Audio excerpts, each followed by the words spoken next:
que quiero es daros las gracias por estar aquí, por venir a ver nuestra sede, que por fin, después de, creo que son 12 años, tenemos una sede nuestra, fija, en la que haremos la mayoría de las actividades a partir de ahora, y que, bueno, hoy tenemos el gusto, el agrado y de que va a ser inaugurada esta sede en un acto en el que va a intervenir un poeta granadino. Y esto es muy significativo porque si recordamos la historia del Ateneo de Granada, la historia que intentó ser silenciada durante los años del franquismo, se destruyó prácticamente toda la documentación que había del Ateneo, porque bueno, se pensaba que era uno de los nidos de intelectuales que fueron represaliados en Granada. Ese Ateneo, que se fundó en 1925, gracias a la iniciativa de Fernando de los Ríos y de un grupo de intelectuales granadinos que se reunían en el Rinconcillo, de jóvenes, etc., fue inaugurado precisamente con una conferencia de Federico García Lorca en 1926. Entonces, para nosotros es un orgullo que hoy sea un poeta quien esté inaugurando en un acto esta nueva sede de este Ateneo que ha intentado ser continuación de aquel de la República. Bueno, Antonio Jiménez Millán, la mayoría de ustedes lo conocen lo suficiente. Él es catedrático en la Universidad de Málaga de Literatura Románica y él es granadino, es decir, que de algún modo tanto su trayectoria como su formación vital ha transcurrido entre una ciudad y otra. Él se formó aquí, estudió en Filosofía y Letras. Su madre, de hecho, fue bibliotecaria de esa misma facultad. Él, en los años 70, fue uno de los discípulos, yo diría, de los primeros discípulos de Juan Carlos Rodríguez, con el que hizo su memoria de licenciatura, con el que hizo luego su tesis doctoral sobre Rafael Alberti. Fue quizá el primero de nuestro grupo que se dedicó a estudiar la poesía de Rafael Alberti en un trabajo que luego fue publicado en Cádiz en 1984. Bueno, aparte de eso, ha trabajado en distintos temas de poesía contemporánea española, los poemas española y también francesa e italiana.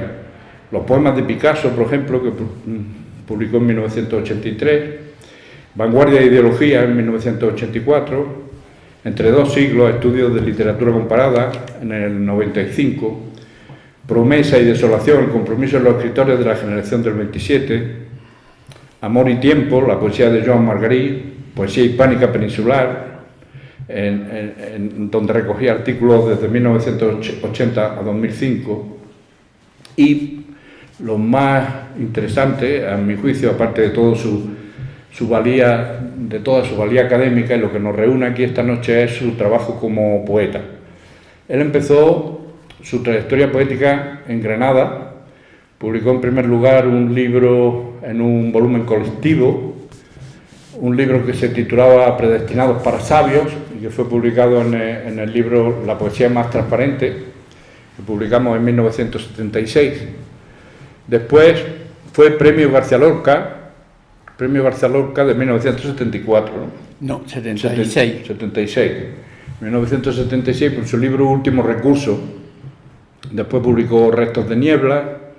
Después Ventanas sobre el bosque, que fue Premio Juan Carlos, bueno, Premio Marbella, mejor decía ahora. Ya ahora mejor. Vamos a quitarle el apelativo. Y bueno, que fue un premio que daban en el Ayuntamiento de Marbella. Después publicó Casa invadida, creo, en Imperión. Después publicó Clandestinidad en Bisol, que fue Premio Internacional de Poesía Generación del 27. Antes había publicado Inventario del Desorden, también en Bisol, que fue también Premio Ciudad de Melilla. Y su último libro, Biología e Historia, está publicado también por la editorial Bisol en 2019, que es su último libro de poemas.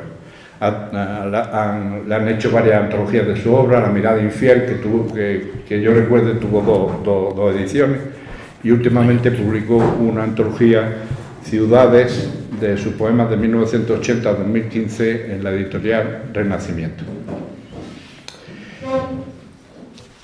El libro que se va a presentar hoy es fruto de un seminario que se le dedicó por la Universidad de Cádiz, un grupo de investigación de literatura y poesía contemporánea que dirige el profesor José Jurado Morales, que es nuestro otro invitado en este acto hoy en día. Él es catedrático de literatura española en la Universidad de Cádiz, donde dirige ese grupo de investigación de estudios de literatura española contemporánea y seminario de literatura actual. Bueno, él tiene, a pesar de lo joven que lo ven ahí, tiene un currículum ya extensísimo como académico. Ha publicado sobre todo sobre la literatura española de posguerra, ha publicado distintas monografías sobre Carmen Martín Gaite, ha publicado también una edición de La Colmena de Camilo José Cela, una antología de poetas del 50, ha reunido cuentos de José Luis Acquaroni, ha estudiado a Manuel Barbadillo en 2 antologías. De otra parte, ha estudiado también las revistas, algunas de las revistas literarias de la posguerra. Por ejemplo, en el libro Las razones éticas del realismo, revista española de 1953 a 1954 en la literatura del medio siglo, y ha trabajado también con Manolo Ramos, en la recopilación de las revistas literarias españolas del siglo XX y una edición facsímil de la revista española. Y bueno, otro del ámbito de sus investigaciones es el de la poesía y la narrativa más reciente, en donde entraría, digamos, este libro de Antonio Jiménez Millán. Han hecho seminarios sobre Rafael Guillén, sobre Ana Rossetti, sobre Felipe Benítez Reyes, que luego se han traducido en publicaciones de este tipo, de reunión de trabajo sobre los distintos autores. Y finalmente, pues creo que es el último, ¿no? Conciencia y memoria sobre la poesía de Antonio Jiménez Millán, en el que, bueno, hemos tenido el placer de participar toda una serie de amigos y de estudiosos de la poesía de Antonio. Y nada más, bueno, os dejo la palabra para que expliquéis un poco la obra, ¿no? Bueno, pues buenas tardes a todos. En primer lugar, doy las gracias, como mandan los protocolos, pero también porque me sale dentro, al Ateneo, por haber gestionado... ¿Está encendido? Sí. ¿Sí? ¿Ahora? No, es para arriba. ¿Ahora? Ahora, sí. ahora. Bueno, decía que quiero agradecer al Ateneo el detalle de haber querido que se presentara este libro aquí, y también a Álvaro Salvador, que ha hecho de intermediario para que todo llegara a buen puerto hoy. En realidad este libro se debería haber presentado hace mucho tiempo, y la razón obvia es la pandemia. El libro se publicó hace un tiempo y hasta ahora no hemos podido hacerlo públicamente. Esa es la razón obvia, pero la razón fundamental es que este libro debía haberse presentado mucho antes, porque Antonio Jiménez Millán se lo merece desde hace mucho tiempo. Ya Álvaro ha contado los precedentes de su trayectoria. Yo no soy de Granada y por tanto no voy a descubrir aquí a un escritor de la tierra, pero sus primeros poemas los escribe en el año 73-74. Él siempre lo ha dicho, empezó a escuchar el programa de radio Poesía 70 de Juan de Loxa sin intención ninguna de escribir. Empezó a escucharlo en el 71 aproximadamente, y 2 o 3 años después, en el 74 aproximadamente, escribe sus primeros poemas.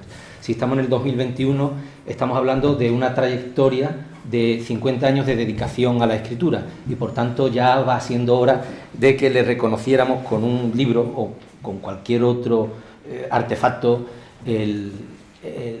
la dedicación de 50 años a la literatura. Pero luego hay una tercera razón que tiene que ver con lo que acaba de contar Álvaro Salvador. Antonio es poeta, pero también es académico y es un profesor muy generoso. Ha dedicado muchísimas horas de estudio a los otros. Ha estudiado la literatura medieval o los poemas del 2021 de cualquier autor. Se ha acercado a la literatura francesa del siglo XIX, a escritores mexicanos, a la literatura gallega, a la literatura catalana, a escritores de Granada, a escritores de Málaga. El miércoles presenta a Manuel Vilas. Es decir, que intelectualmente ha sido muy generoso, ha dedicado mucho tiempo a los otros y era el momento también de que nosotros le dedicáramos tiempo a su escritura. Por tanto, esas tres razones, la de la pandemia, la de los 50 años de escritura y la de su generosidad intelectual, explican que hoy estemos aquí. Álvaro decía que había nacido este libro de un seminario y efectivamente así fue. Yo estudié en la Universidad de Cádiz y asistí durante mis años de licenciatura a muchísimas conferencias y a muchísimos congresos. Y en muchos de esos congresos yo tuve la sensación de que la literatura era algo muerto, algo de otra época, porque hubo congresos sobre la Edad Media, sobre el Lazarillo, sobre la literatura de viajes del siglo XVIII, algo que quedaba atrás. De todo aquello, en mi memoria queda para siempre el recuerdo de un congreso, el que se le dedicó a Rafael Alberti. Y se le dedicó dos, uno en el 89 y otro en el 90. Y ha quedado en mí el recuerdo porque entre las personas que estaban sentadas en el público estaba Rafael Alberti. Y yo, que tenía en aquel tiempo 18 o 20 años, para mí era una maravilla encontrarme a un escritor de la altura de Rafael Alberti a 1 metro de mí, o incluso dedicándonos a los estudiantes de entonces un garabato de una paloma. Cuando terminé la carrera y empecé a dar clases, yo quería sentir lo que había sentido como alumno y entendí que una motivación fundamental para un estudiante de filología, es encontrarse al escritor cerca. Están muy bien los seminarios de la literatura del pasado, pero es mucho más provechoso cuando el escritor está a 1 metro de ti, ya desmitifica a la autoridad literaria y mitifica al poeta, al escritor. Y por tanto, cuando ya tuve la posibilidad como profesor de organizar cosas, tuve muy claro que quería organizar seminarios sobre literatura viva. Y cuando digo viva, me refiero a la literatura que en este momento se estaba escribiendo. Y así fue como di comienzo a una serie de seminarios que lo quise llamar, lo ha dicho Álvaro, Seminarios de Literatura Actual. Como estoy dentro de un grupo de investigación I+D, del que es directora, una profesora de Baleares, tuve que empezar a hacer cosas para que el proyecto fuera engordando. Y se me ocurrió esa idea de dedicar anualmente un seminario a un escritor actual. Como vivo en Andalucía y estas cosas cuestan dinero, me dediqué a hacerlo a escritores andaluces, porque de esa forma la Junta de Andalucía lo financiaba, no por regionalismo ni por nacionalismo. Y así fue como empecé, lo ha dicho, con gente como Felipe Benítez Reyes, Ana Rossetti, Ángel García López, María Victoria Atencia, Rafael Guillén, Antonio Jiménez Millán, y el próximo, y lo digo, ya estamos trabajando la cubierta, es uno dedicado a Ángeles Mora, otra de las escritoras fundamentales de los últimos años, de los últimos 30 años en España. Y así nació este libro. Del libro me encargué yo, pero de algunos detalles se encargó Antonio, y si quieres tú luego lo cuentas. Por ejemplo, del título, Conciencia y Memoria, se encargó él, así como del detalle de la cubierta, que es una obra de Juan Vida, que también está entre nosotros aquí, una obra titulada Suburbio. Así que el libro ha quedado en Visor, una editorial que tiene cierto prestigio en los estudios filológicos en España, austera la cubierta con este detalle de la obra Suburbios de Juan Vida y un título, Conciencia y Memoria, que recoge el pensamiento poético de Antonio. El libro, cuento la estructura del libro y ya le doy el turno de palabra a Antonio. El libro está estructurado en 3 bloques. El seminario se celebró y algunos estuvieron presentes, algunos conferenciantes, amigos y gente que nunca se había dedicado a la poesía de Antonio, es decir, gente que había trabajado mucho su obra y gente que no la había tocado nunca, para tener una mirada plural entre lo nuevo y lo que ya venía de antes. Y luego, cuando íbamos a publicar el libro, sí pude contar con otras colaboraciones de gente que no estuvo en el seminario, fundamentalmente de profesores italianos y de profesores de los Estados Unidos. Y así quedó cerrado el libro. El libro, como digo, está estructurado en 3 partes. Lo abre un primer capítulo, un primer bloque, que he titulado Palabra de poeta, donde se recogen 2 capítulos. El primero es una poética de Antonio, donde él expone su pensamiento poético, por llamarlo así, que entiende por poesía cómo ejecuta el acto de escribir, que ha supuesto la ideología, la política, la estética, el compromiso, la literatura en su propia obra. Por tanto, abrimos con un delantal donde el propio poeta explica qué entiende por poesía. Y eso se complementa con una entrevista que le hace José Luis Morante y donde él también tiene la oportunidad de explicar qué entiende por poesía. Así es como se abre el libro.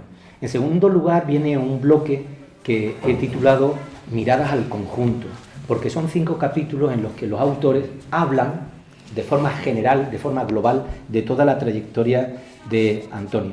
El primero es Juan José Tellez, que hace un recorrido por el contexto cultural en el que Antonio escribe, o en el que Antonio arranca a escribir, el contexto cultural, político, histórico de la transición de los años 70. Lo ha dicho ya Álvaro, Antonio empieza a raíz de ese programa, motivado por ese programa de poesía. Sus primeros textos publicados están en la poesía Región Más Transparente, y en medio queda un acto también generacional, el homenaje que se le hace a García Lorca en el 76 en Fuente Vaqueros. Eso, unido a la Facultad de Filosofía y Letras, el magisterio Juan Carlos Rodríguez, es el empuje inicial de su obra. Pues bueno, Juan José Tellez contextualiza culturalmente esa época. Y luego hay 4 profesores, 4 colegas, 4 poetas que hablan de forma general de toda su poesía. Son el poeta Paco Díaz de Castro, que es profesor también en Baleares, Almudena del Olmo, que también da clases en Baleares, en las Islas Baleares, Luis García Montero, que ha dado clases aquí, y hay otro texto, que no recuerdo el primero, de Manuel Rico. Bueno, pues estos son los 4 textos que hablan de forma general de su obra. Temas principales, motivaciones, símbolos, recursos, de forma muy general.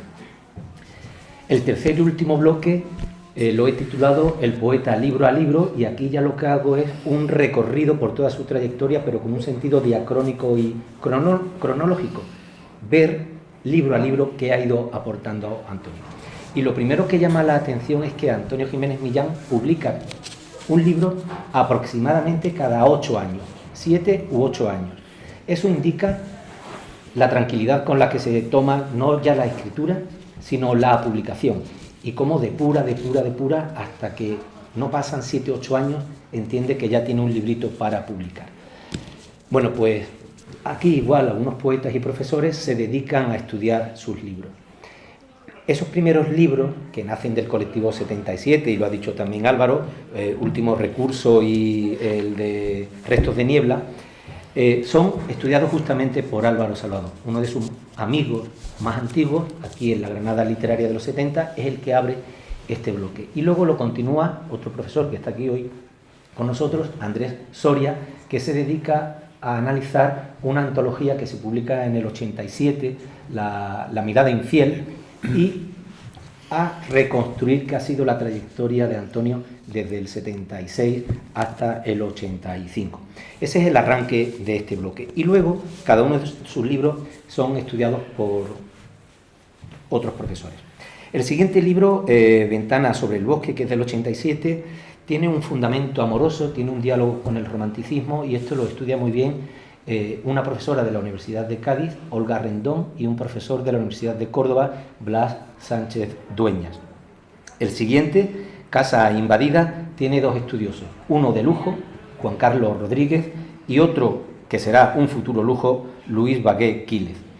El profesor Juan Carlos Rodríguez, lo ha dicho también Álvaro, maestro de todos ellos, tuvo una relación especial y más continuada con él, con Antonio, porque fue quien le dirigió la tesina sobre Rafael Alberti y luego la tesis doctoral sobre la poesía comprometida entre el 27 y el 39. Por tanto, tuvo ahí, codo con codo, muchas horas de conversación con Juan Carlos Rodríguez, que hace un estudio sobre el valor simbólico de la casa en este libro, Casa Invadida. Y luego Luis Baqué hace una reflexión sobre la éfrasis, el diálogo que hay en la obra de Antonio entre la literatura y otras artes, en particular aquí la relación que tiene con un cuadro de Edward Hopper. Ese es el siguiente libro, Casa Invadida. Hay un cambio a mejor. Alguno de sus críticos dice que aquí se nota ya una madurez en Inventario del Desorden, un libro del año 2003, y aquí hay 3 profesores que nos dedicamos a este libro. 3 profesores, no, un poeta y 2 profesores. Por un lado, Felipe Benítez Reyes, por otro lado, una profesora italiana, Ambra Cimardi, y luego yo también escribo. Y aquí fundamentalmente nos centramos en 3 ideas, en 3 temas, en 3 conceptos que son fundamentales en Antonio Jiménez Millán, que son la identidad personal, la realidad histórica, la realidad externa y la memoria. Identidad, realidad y memoria son 3 conceptos fundamentales en toda su trayectoria que pesan muchísimo en Inventario del Desorden. Ya estamos en el año 2003 y, como digo, hay que sumar 8 para llegar al 2011 y aparece Clandestinidad. En Clandestinidad se va a centrar un profesor muy conocido, Francisco Javier Díez de Revenga, de la Universidad de Murcia. Y en Clandestinidad también se centran Fernando Candón, un chico que trabaja con nosotros en el grupo de investigación, y María Palleras, que es profesora en las Islas Baleares. Y ellos reflexionan sobre nuevos conceptos fundamentales en la obra de Antonio. Por un lado, la memoria, que siempre está, pero por otro lado, el peso de la ideología, el peso de la melancolía y luego el peso de la relación interartística, el diálogo con otras manifestaciones como la música, la pintura o el cine. Eso en cuanto a Clandestinidad. Pasan los años y nos vamos ya al 2018 y publica Biología e Historia. Y a Biología e Historia le dedica artículos Josefa Álvarez, Antonio Lafarque y Marina Bianchi. En el caso de Josefa Álvarez, que da clase en Estados Unidos, lo específico de su trabajo es la reflexión que hace sobre la ciudad, sobre todo, lo decía Álvaro, Málaga y Granada. El concepto es algo ya intelectualizado, poetizado, la idea de ciudad en su obra y también la idea del viaje. Y en el caso de Marina Bianchi reflexiona sobre la intertextualidad, cómo con el paso del tiempo el profesor que lee, lo filtra todo para llevarlo a su obra. Y de hecho hace un estudio sobre cómo desde Gil de Viedma hasta Joaquín Sabina, por mencionar 2, está presente en Biología e Historia. Y el último capítulo está dedicado a la recopilación reciente que ha hecho, titulada Líneas de sombra. Es una recopilación de toda su trayectoria, de los poemas en prosa. Lo ha estudiado muy bien Luis Melero y es el capítulo que cierra los estudios. Digo que cierra los estudios porque, como regalo, hay una bibliografía muy extensa que hemos elaborado Antonio y yo, que hoy día igual no sirve para nada, pero en cualquier momento puede servir para otro investigador que venga después, porque le vamos a allanar el trabajo muchísimo. En fin, este es el resumen muy apretado de un libro que debería haber aparecido mucho antes, porque él se lo ha merecido, pero que aparece con el mismo amor que le hubiésemos dado hace 20 años. Antonio, te doy la enhorabuena por esa trayectoria y le doy las gracias al Ateneo por acoger este acto esta tarde. Gracias.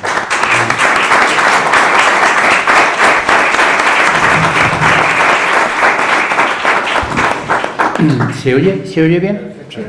Muy bien.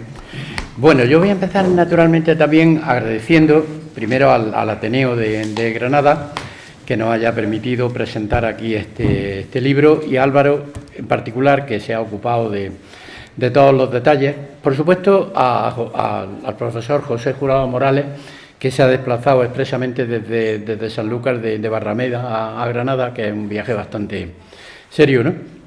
Y, por supuesto, a todos los asistentes esta tarde, ¿no?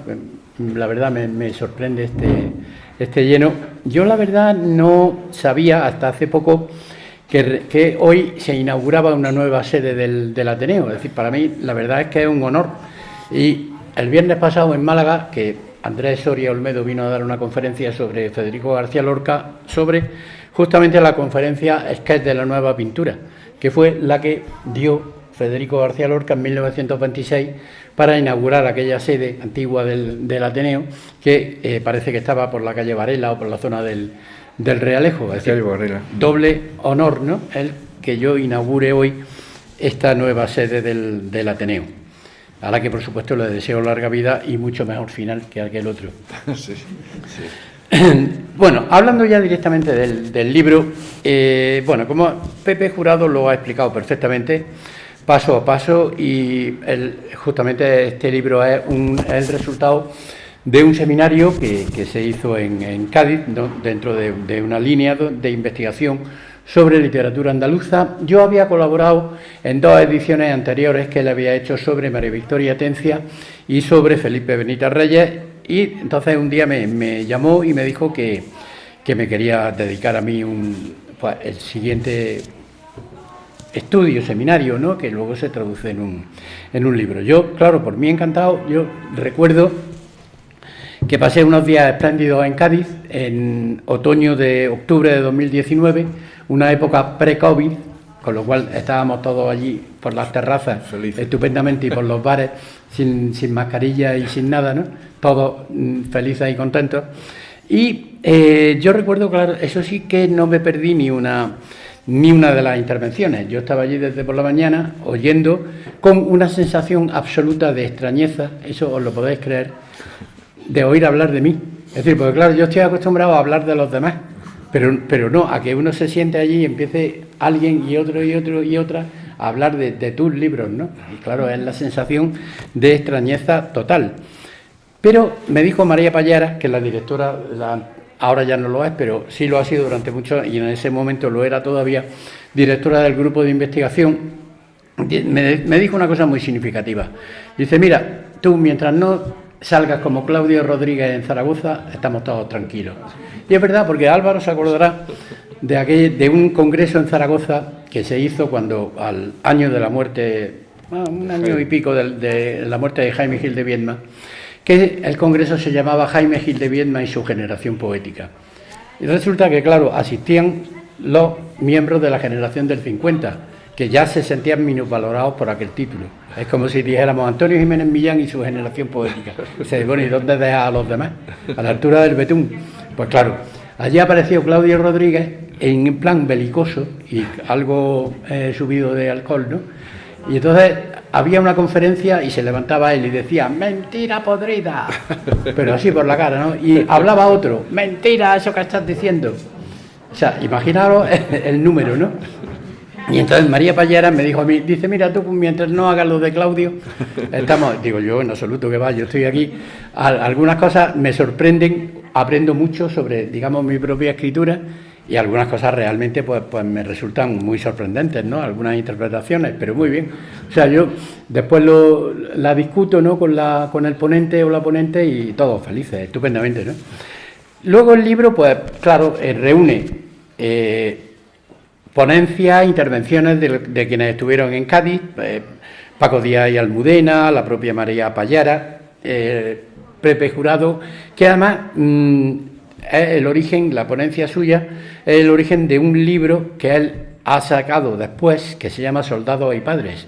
Es un libro que os recomiendo muy, muy vivamente, porque es una reflexión excelente sobre la memoria y la guerra civil, es decir, sobre poetas cuyos padres, en mi caso, por ejemplo, ¿no?, que intervinieron en la guerra civil y cómo lo trata cada uno. Es un libro que ganó el premio Manuel Alvar de Humanidades y que ha publicado la Fundación Lara. Entonces, el origen, yo supe después, ¿no?, que estaba en ese capítulo que me dedica aquí en el libro, bueno, primero en el seminario de Cádiz. Luego ahí estaban pues profesoras italianas como Marina Bianchi o Ambra Chimardi, amigos muy, muy cercanos como Juan José Tellez, y ya se completó el libro, como muy bien ha explicado Pepe Jurado, con una serie de textos que a mí me parecía interesantes que estuvieran allí. ¿Se oye bien? Sí.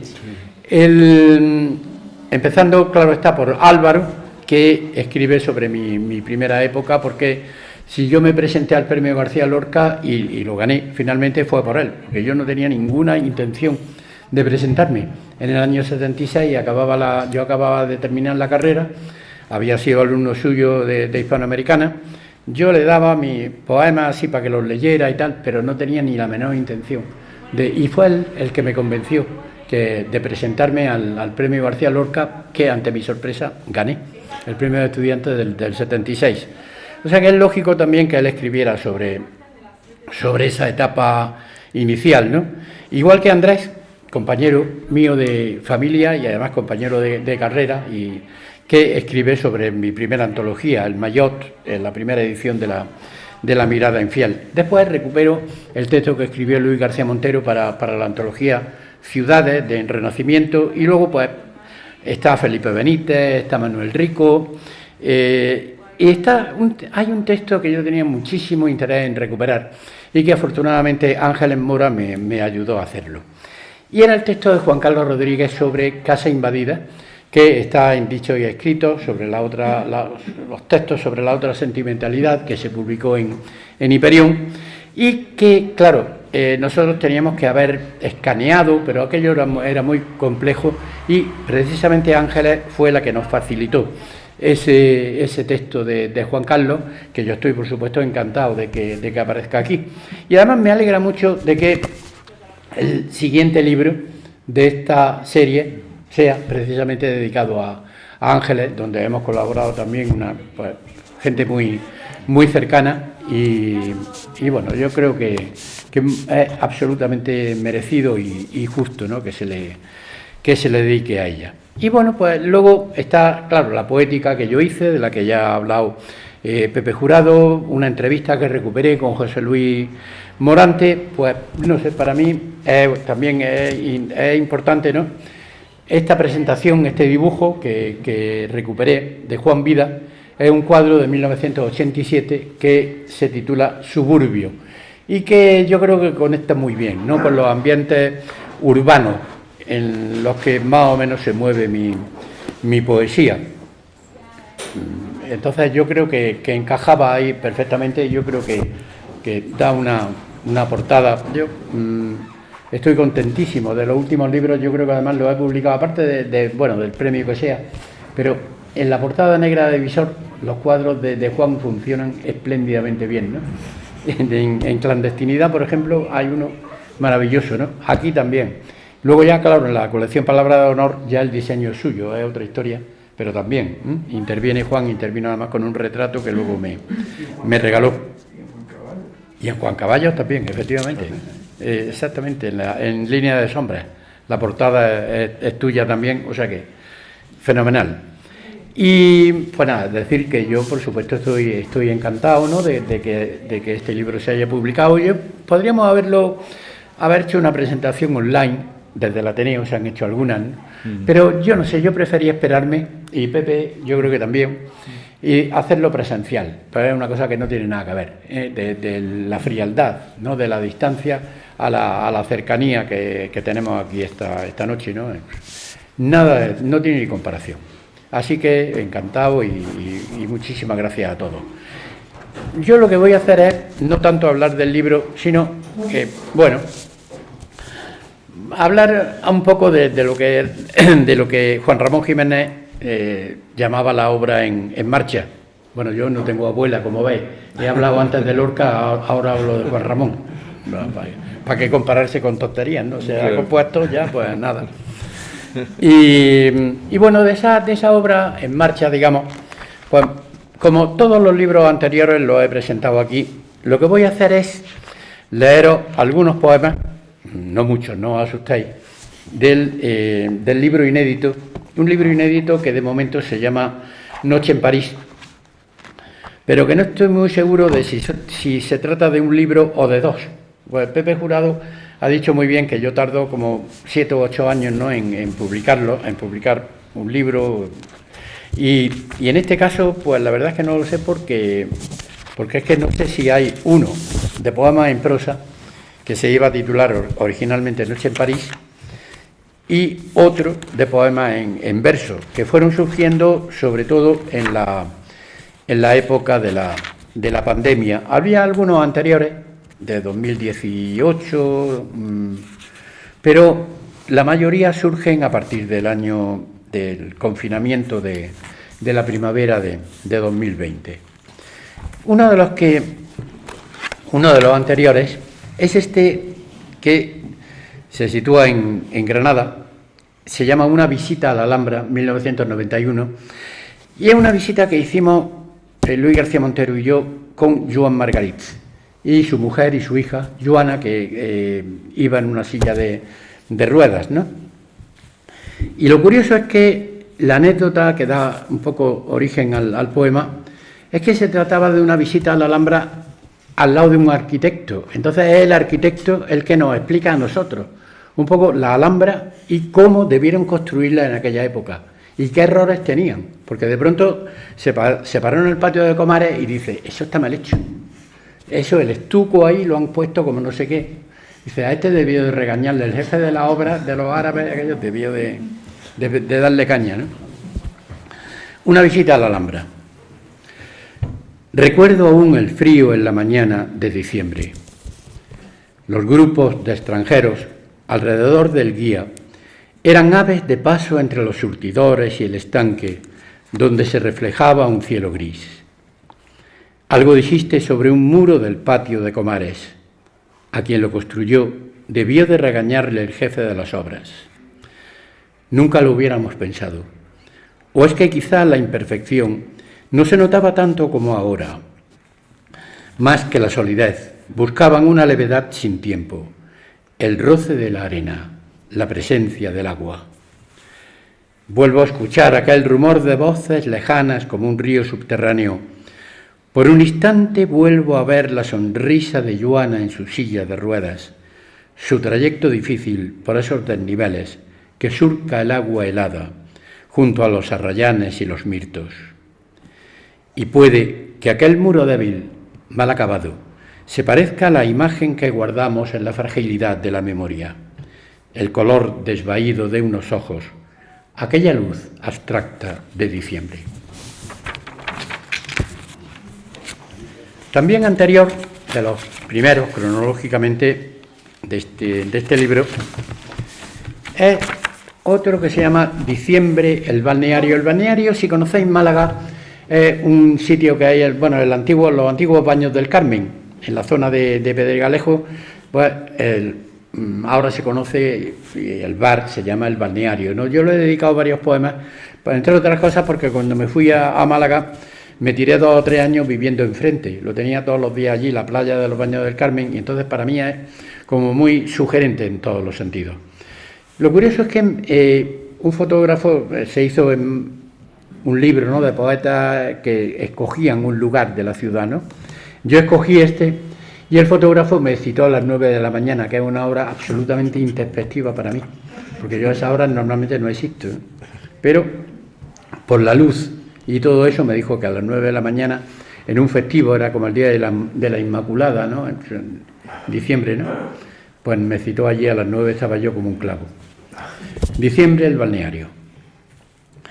Estas columnas no sostienen nada.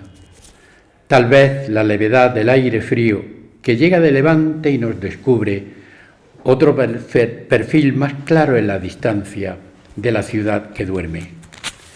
A contraluz, las barcas rotas en el astillero, las redes extendidas por la arena, hacen menos extraño este paisaje de escaleras gastadas y azulejos sucios. Resisten frente al mar los barrotes mohosos de las jaulas vacías. De vez en cuando suena en las terrazas la música de un baile de otro tiempo. Lejos del rompeolas, la tierra removida junto a los viejos sauces y los restos del muro derribado me dejan una imagen de postal antigua, como aquella mirada que encendía hogueras en la noche de San Juan.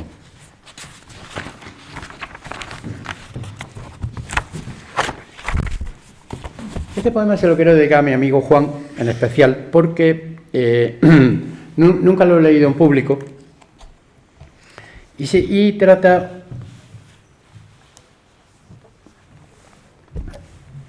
de un pintor emblemático de la posguerra española, un pintor muy conocido en la transición. A todos os sonará seguramente aquel, sobre todo ya los que tenemos más edad, ¿no?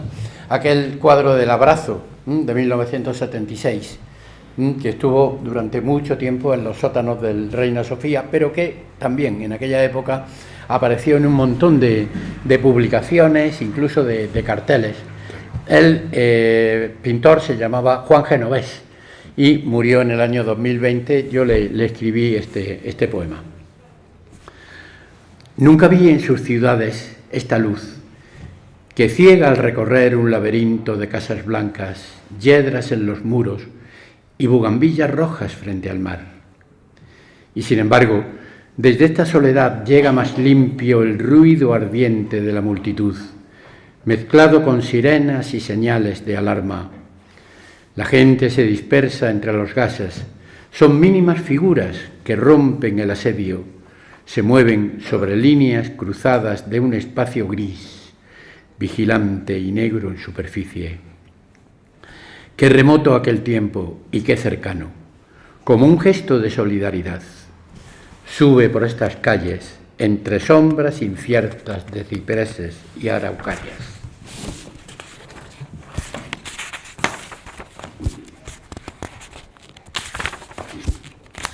Hay una parte del libro, provisional, ya digo, que se llama Retratos, y este es un poema típico de la memoria. Lógicamente, bueno, el libro se llama Conciencia y Memoria. Yo a mi poética le llamo memoria y ficción. La memoria es fundamental para mí, como punto de partida, ¿no? Para mi creación de poemas. Entonces, este poema se llama Místico López y está dedicado a Andrés Soria Olmedo y a Victoria Orozco, compañeros míos de curso. Álvaro se acordará también, y más de uno, probablemente Pepe también, ¿no? De este personaje que era incluso Maribel, de un secretario de don Emilio Orozco, el catedrático de literatura, especialista en el barroco, ¿no? Y López era un mecanógrafo a sueldo, ¿no?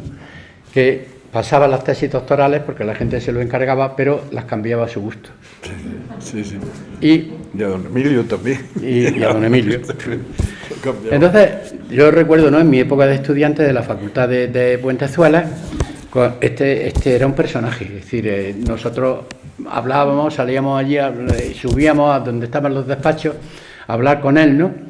Niño, dame un duro pa' vino, no sé cuánto, ¿no? Dame un duro pa' vino para irse a las bodegas Natalio o allí por al lado, ¿no? A tomarse su... Místico López. Salía del despacho buscando un poco de conversación, pidiendo unas monedas para un vaso de vino en las bodegas próximas a la facultad. No era raro que todos conociesen su aliento de alcohol y sus delirios místicos.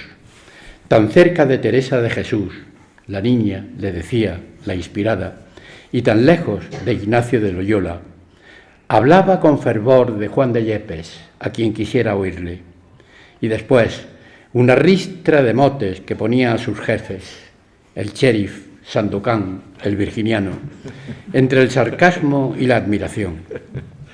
Un círculo de asombro crecía con su risa maliciosa. Mecanógrafo a sueldo, corregía las tesis doctorales a su antojo. Las fórmulas, los nombres, las batallas, las fechas, cambiaban al albur de su imaginación, de su estado de humor, o de sus broncas, o de su grado de intoxicación etílica. El cardenal Cisneros, ni pensarlo, fue Hurtado de Mendoza, estoy seguro, y allí empezaba el laberinto ciego. Muy de mañana se le veía en los pasillos. A veces se asomaba al ventanal abierto a los jardines y al estanque. En sus últimos años apenas distinguía el sol de otoño del frío y de las nubes de tormenta que iban dejando sola esa heredad de amor furtivo y juegos infantiles. Nada tenía que envidiar a cualquier personaje del realismo mágico que estaba tan de moda en aquel tiempo. Hoy es para nosotros una ausencia lejana, extravagante, el vértigo invisible de la ciudad perdida. Lo del virginiano se lo ponía, lo del sheriff era don Emilio. No, y el virginiano porque se ponía unos Y el chalecos. virginiano por la melena blanca. Y se ponía unos chalecos de colores, don Emilio. Sí. Y decía el virginiano. El virginiano, efectivamente. Pero que era extraordinario es cuando decía, no, yo estaba hablando con Juanito esta noche. Claro, San Juan y de la lo Cruz. que pone aquí está mal. Era alucinante.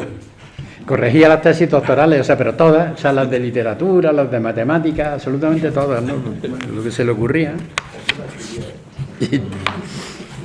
Fantástico. Bueno, de la parte de poemas, no voy a... Bueno, ya estoy acabando. De la parte de poemas en prosa, la que se llama exactamente Noche en París, voy a leer uno que es un homenaje a un libro bastante maldito, a un libro que se llamaba Viaje al fondo de la noche, de Louis Ferdinand Céline, un escritor muy conflictivo, porque además era como profascista y eso, ¿no? Pero el libro es muy fuerte, muy duro, ¿no? Y lo que cuento aquí al principio es literal. Al fondo de la noche. Me dormí esta mañana vigilando un examen. ¿Qué vigilancia es esa?, pensarán, con toda la razón del mundo. Ya no hay nada que hacer a estas alturas. Me dormí tan profundamente que soñé con la noche, o más bien con su fondo oscuro y abisal, con la resaca del amanecer en mitad de un tráfico denso. Mucha gente salía de un club de carretera, convertido en espacio de reunión de oficinistas sórdidos, con camisas de manga corta y rayas. Ahí están las mujeres gritando en el arcén, con sus faldas cortas y sus nombres falsos, y los chulos que enseñan las navajas, los brazos tatuados con cruces y sirenas. Como fieras que huyen de un parque abandonado, se insultan y se hieren entre ellos, dejan rastros de sangre en el asfalto.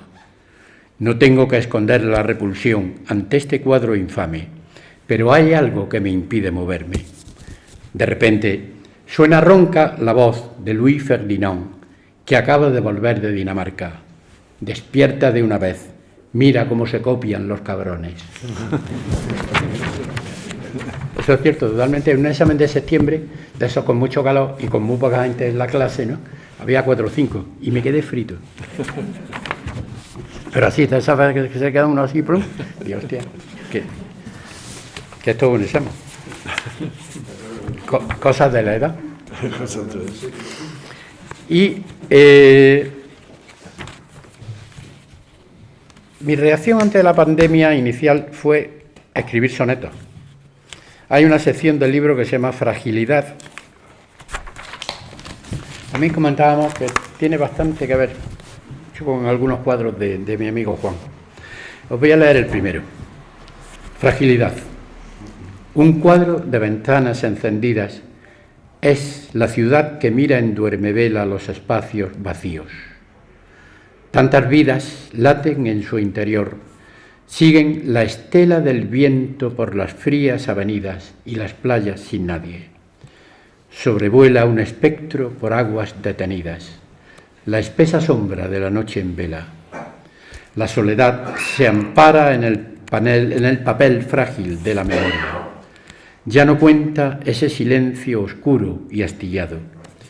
Solo una vieja foto del 50, las rayas en el toldo de un hotel, un Chrysler de color azul gastado.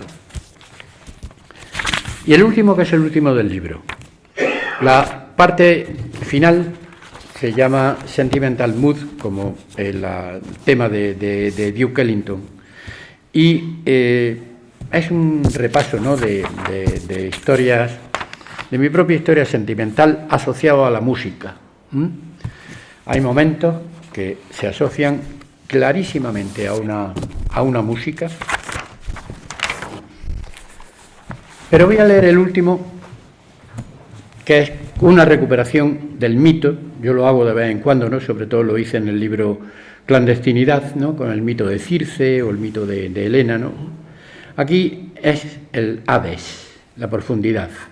Y la música que me viene con este poema es una ópera de Gluck que se llamaba Orfeo y Eurídice.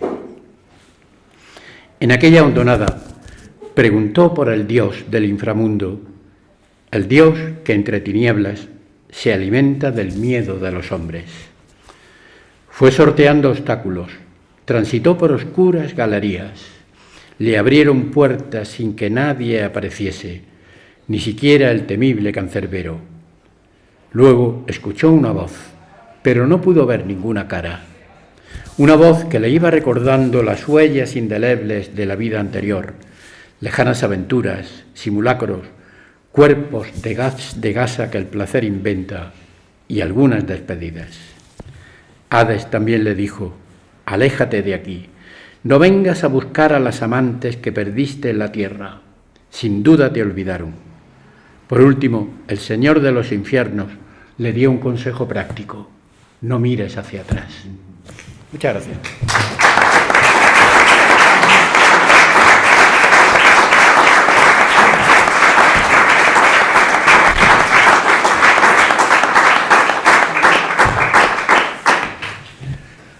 Bueno, y ahora la celebración, ¿no? Ahora, bueno, si alguien quiere preguntar. Claro, eso sí, evidentemente. Cinco por eso me quería yo... minutos por si alguien quiere hacer alguna pregunta o algún comentario o algo. ¿No? Sí, dime. Me ha llegado al corazón lo de Místico López, que no sé si por mor de la malafollas granadina, algunos pensaban entonces que esas tesis habían mejorado muchísimo por la concepción Místico López. Sí, la aportación estupenda. Sí, sí. Sí, yo me quedo con una tiene. curiosidad, Antonio. Bien sabemos que uno es parte de lo que uno cree que es y parte de lo que piensan los demás de uno. Me he querido imaginar lo que pudo ser tu sensación de estar sentado, escuchando personas que habían reflexionado con muchos detalles, no de una manera arbitraria, sobre ti.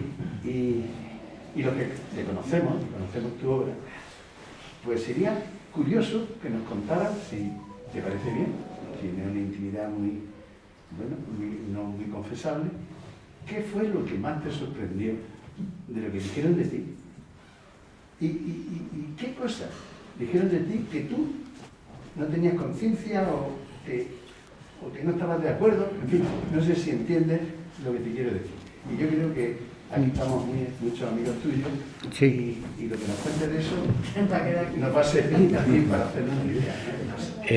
Bueno, ya os he dicho que mi sensación era durante todo el seminario y las intervenciones, era de absoluta extrañeza, ¿no? O sea, eso de entrada, porque, claro, uno no está acostumbrado en absoluto. Una cosa es que a lo mejor pues haya alguna intervención sobre varios poetas, que sobre la otra sentimentalidad hemos estado en varias, ¿no?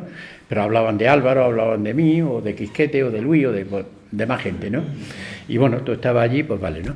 Pero, claro, cuando tú empiezas a oír cosas, y claro, cada uno o cada una se lo monta a su manera, ¿no?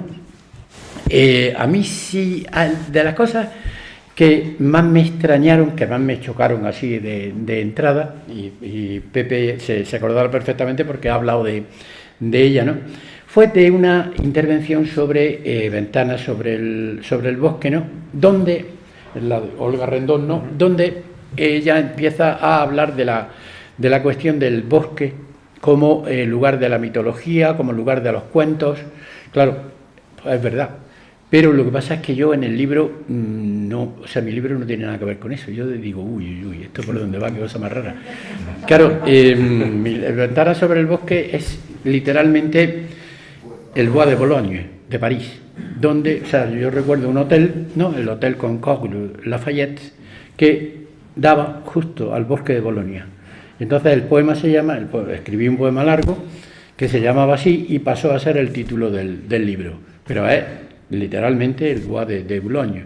Claro, allí con la interpretación iba por la parte mágica, ¿no? De los cuentos, de que si los duendes, los elfos, y digo, niña, déjate de que esto va por aquí, ¿no? Pero claro, yo eso no se lo...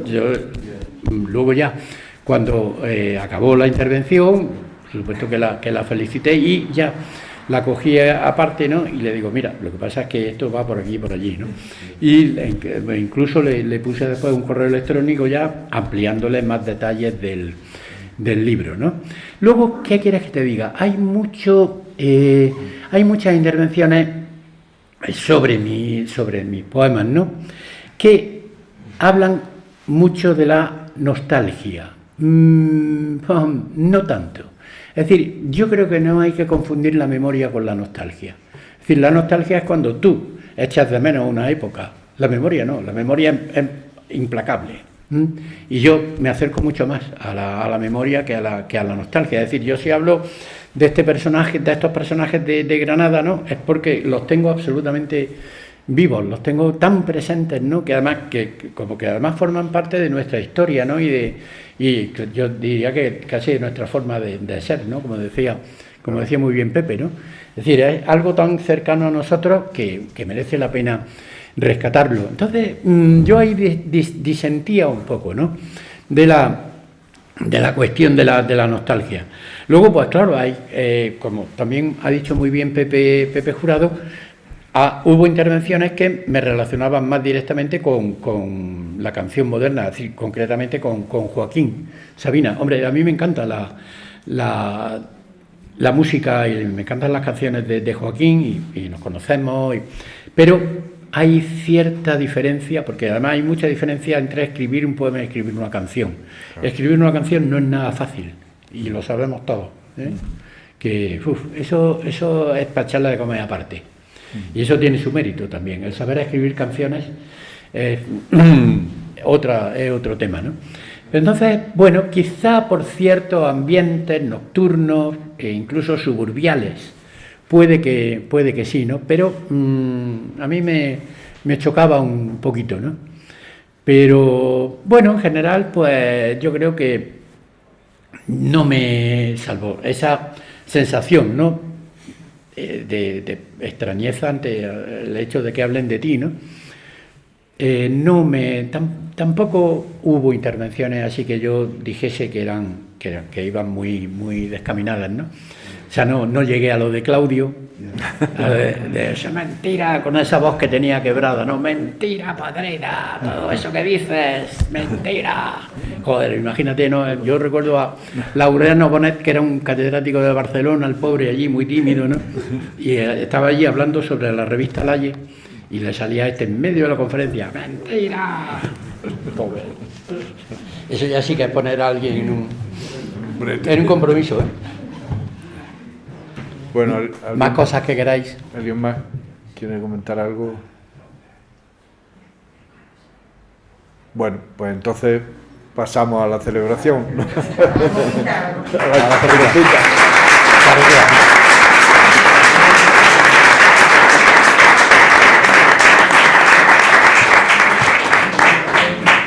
¿Dónde se hace, Álvaro? ¿Arriba? ¿Arriba? Pues no sé si lo haremos.